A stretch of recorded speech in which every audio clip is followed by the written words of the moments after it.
Hello everybody, my name is Brandon, aka the Brando Critic, and for my very first YouTube review, I decided that I should do it on the original Spider-Man Trilogy. I just recently watched all three of these amazing movies.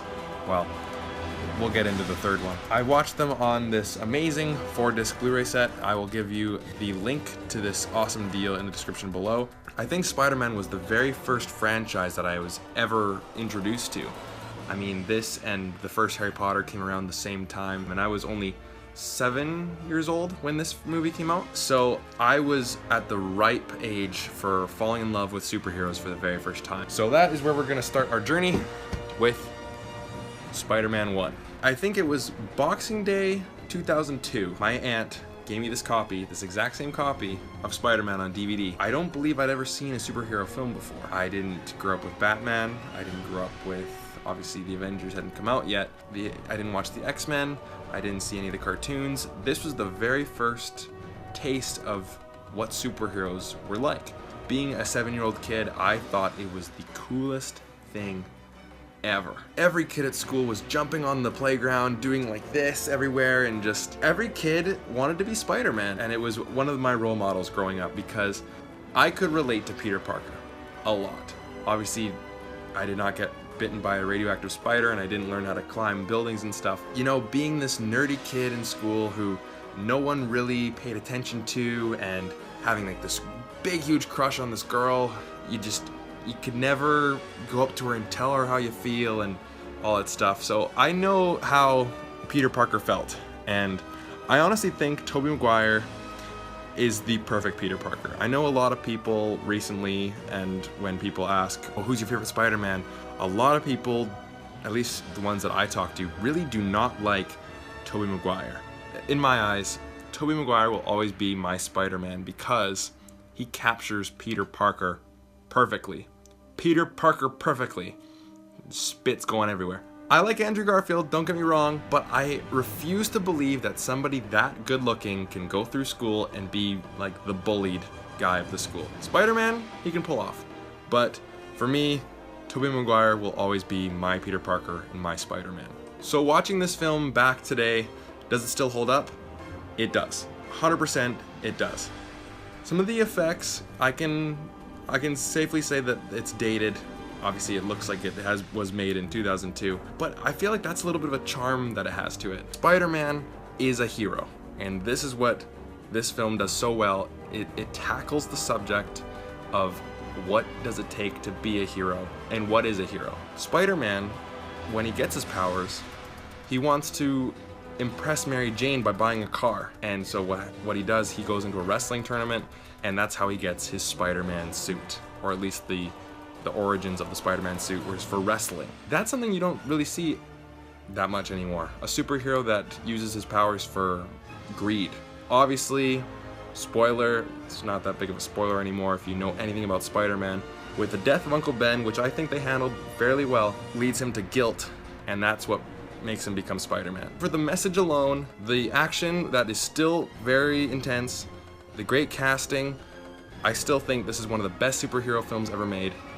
But what's even crazier is that number 2 is even better. And now for one of my favorite movies of all time, Spider-Man 2. Now, a bit of history with this one. This was the very first film that I was ever really hyped for. This is the first time that I would get into the whole counting down the days until release date, and I give Spider-Man 2 a lot of credit for my love of movies now today. It is my favorite superhero movie of all time. I'd put The Dark Knight up there. Captain America Winter Soldier is up there too. But Spider-Man 2, I truly believe is one of the best sequels ever made. Terminator 2 is up there. Aliens is up there. The Empire Strikes Back for sure. But Spider-Man 2 will always have a special place in my heart for, like, I saw an advertisement for it somewhere, and my mind was blown. Like, they're making a sequel to Spider-Man? How in the world could they get any better? And then the trailer came out, and to this day I truly believe this is one of the best trailers ever. So the film starts off, we have Peter Parker again, played by Tobey Maguire, and what this film does, this film just drags him through the mud. He's in love with Mary Jane, but he can't say it. She's trying to marry another guy. His best friend hates him, he's low on money, he gets fired from his jobs, and he starts to lose his powers. Basically, life is hell for Peter Parker / Spider-Man. That really has you really caring for him and really wondering how in the world is he gonna cope with this. I really love the message of this movie. To do what's right, sometimes you need to sacrifice what you want the most. And for Peter Parker, that's Mary Jane. He feels like his duty is to protect people because he was given a gift that allows him to save the city from crazy octopus man. Dr. Otto Octavius. I don't know why I cannot pronounce these Spider-Man villain names. Played by Alfred Molina. I think that was perfect casting. One of the best superhero villains ever because he's given a backstory. You are introduced to his character pretty early on, and he's developed something that Marvel films, in my opinion, don't really do.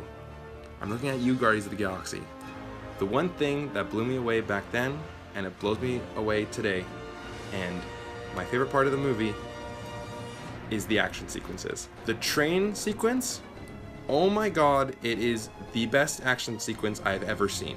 I can't even think off the top of my head a single action sequence in a superhero movie that even comes close to the train sequence in Spider-Man 2. My mind's going through the Avengers, all the Avengers movies, they're going through the Batman movies, they're going through the X-Men movies. I really can't think of a single one that even comes close to being as good. It's just so fast. The effects are incredible. Like, they still hold up today. And everything is just so fast and creative. It is truly a thrill ride. So what this film does so well, it takes its time with its characters. You really see how Peter Parker is struggling with being not only Peter Parker and having his own life, but with being Spider-Man and all the moral duty that comes with it and all the burdens that comes with being Spider-Man, being who he is. And then add on top of that, a villain who you care about, great action sequences on top of that. But what makes them great is not only the effects and not only how fast and awesome they are, but is because they star characters that we care about. I honestly believe that Spider-Man 2 is a perfect movie. Out of the 3 movies, I definitely pick Spider-Man 2 as my favorite. And then we get to one of the biggest disappointments, at least of movies, in my life, which is Spider-Man 3. Spider-Man 3. I remember vividly walking out of the theater. I was 12 years old, and my cousin and I were a big Spider-Man fan, and he saw it with his dad at a different showing that day, and he said, "Oh, Brandon, what'd you think of Spider-Man 3?" And I remember saying, "Oh, best Spider-Man movie yet. It is so awesome." Being a kid, I'm sure you just get sucked into the hype after watching a movie on the big screen, and I do feel like it was a bit of Phantom Menace going on. Meaning that, like, you have to just try to force yourself to like it. Like, oh no, I can't hate a Star Wars movie. For me, it was, no, there's 2 Spider-Man films. They're both amazing, and I have to love the third one. It has to be good. Yeah, this movie's a mess, guys. No other way to put it. However, I did give it a 3 out of 5 on my website, and a lot of people were thinking, like, why so high? Like, this movie's just terrible. So when I watched all 3 of these films again, I honestly want to try to see if there's anything redeemable about this movie, and I want to go into it with an open mind. And at first, I said, you know, like, okay, so the main problem with this movie is that there's too many characters and too many plot lines. But they're good plot lines, and they're good characters. It's just that they're not developed. So when I was watching it, I'm thinking, like, okay, so the symbiote comes from outer space, and it latches onto Peter, and it basically makes him kind of like Anakin Skywalker. He kind of makes him into a dick, and it's all about revenge. And I thought, okay, this revenge storyline could work, but you can't do all 3 in the same movie. It just doesn't work, and they're trying to juggle so many different plot lines with this, and you can clearly tell that a lot of decisions were made in this movie. I don't think Sam Raimi had anything to do with it. I think Sony was saying, okay, well, we know that you have made Harry Osborn into this awesome villain, and now is his time to shine. You know, he's had 3 movies, or at least 2 movies of build-up, and now you can have him in your movie. But we also want you to put in Sandman, and we also want you to put in Venom. It's just, it just blows my mind about how many characters and how many storylines they try to fit into this movie. But if each storyline was its own movie, I honestly think that if they really dived into it, they can make some really interesting stories.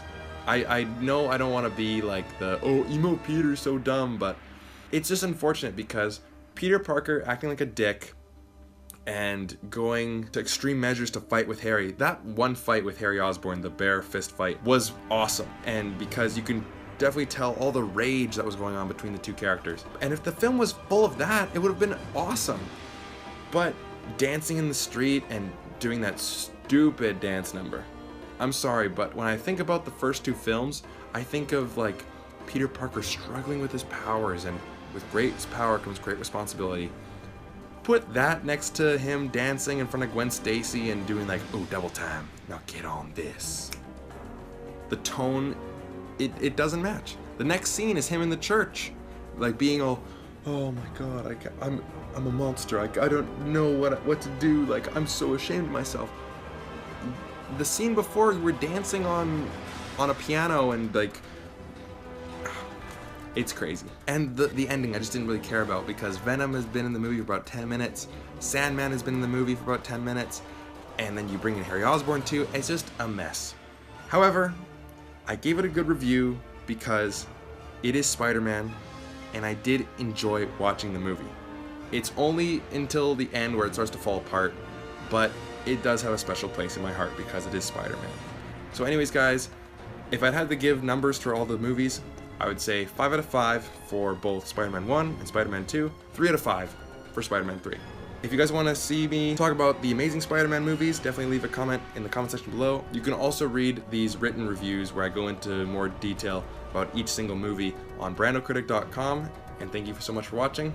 I can't believe I got through that today. Thank you so much. Take care.